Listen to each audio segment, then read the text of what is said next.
شبكة الكرة العراقية برعاية شركة هاتريك للخدمات الرياضية، فندق ومطعم العمدة.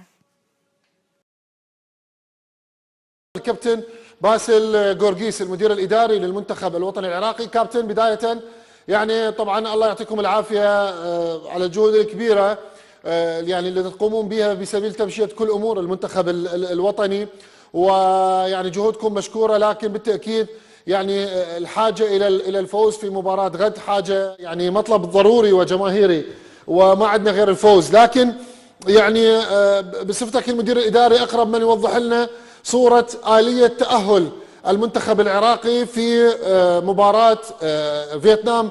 يعني بالتأكيد شرط الفوز العراقي وباقي النتائج. خلينا احنا والجمهور بالصورة كابتن لو سمحت. مساء الخير عليك وعلى كل المشاهدين اخويا. بصراحه انه اكو حوالي 5 فرق. نعم. مثلا الاردن، سوريا، هي الفرق هي المهم انه المنتخب نعم. العراقي غدا ان يحقق نتيجه لصالحه ان تكون فوز. نعم.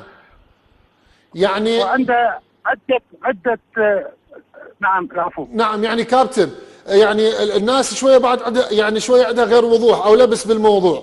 فوز العراق موجود مهم. ان شاء الله نفوز، لكن النتائج الاخرى للفرق الخمسه كلها تتحقق، لو واحد بهم يتحقق او اثنين او اي نتيجه من النتائج الخمسه اللي احنا منتظريها. لا يعني عندك مباراه سوريا مع اليابان. نعم. في اليابان. نعم. فصارت سوريا لصالح العراق. اي نعم. استراليا مع الاردن، في الاردن خساره الاردن ايضا بصالح العراق. زين. عمان وايران، في ايران خساره، يعني كل الخسارات مع الفرق الجيده اللي يلعبون في بلدانهم انه مصلحه المنتخب العراقي، بس بحاله فوز المنتخب العراقي غدا. يعني حتى نوضح النقطة هذه المهمة للسادة المشاهدين. فوز العراق على فيتنام وتعثر أي من المنتخبات الخمسة، مو خمستهم أو أربعتهم. نعم صحيح، هذا صحيح. طيب كابتن، تعثر المنتخبات انه يأهل المنتخب العراقي للمرحلة الأخيرة. طيب كابتن، يعني اليوم كان اكو خبر عن انه الكويت ما ألغيت نتائجها وستبقى الكويت منافسة بالمجموعة. ما أعرف إذا تأكدتوا من هذا الخبر صحته وتأثيره على فرص العراق. وهذا أيضا شيء إيجابي للمنتخب العراقي، أنه نعم. لبنان تنحذف 6 نقاط من عندها. نعم. فهذه كفة المنتخب العراقي. نبقى احنا بحالة فوزنا مرة ثانية أقول أنه نبقى 12 نقطة، فهذا نقطة يعني إيجابية ثانية أن جت. يعني تأكدتوا من هذا الخبر؟ تأكدتوا من هذا الخبر كابتن؟ الخبر صحيح؟ أنا اتصالي صراحة بالاتحاد العراقي، بالعلاقات الخارجية للاتحاد العراقي، وأكدوا لي هذا الخبر.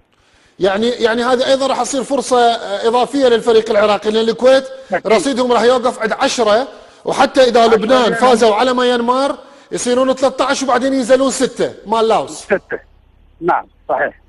طيب فان شاء الله كل هاي انه يبقى ان شاء الله المنتخب العراقي يحقق فوز عم يتاهل ان شاء الله. كابتن، انت يعني بالتدريب، وضع الفريق، لاعبين جاهزيتهم، يعني نريد نستغل تواجدك وتطمنا على وضع الفريق يعني بالوحده التدريبيه الاخيره. يعني الوحده التدريبيه انتهت ومشرف في المباراه بيباوع عليه، يعني لازم اطلع معاه. اوكي كابتن. اوكي. الامور ان شاء الله جيده مطمئنه. الهدوء متواجد مع الوفد، اللاعبين لهم عزيمه ان شاء الله يحققون المباراه جيده غدا.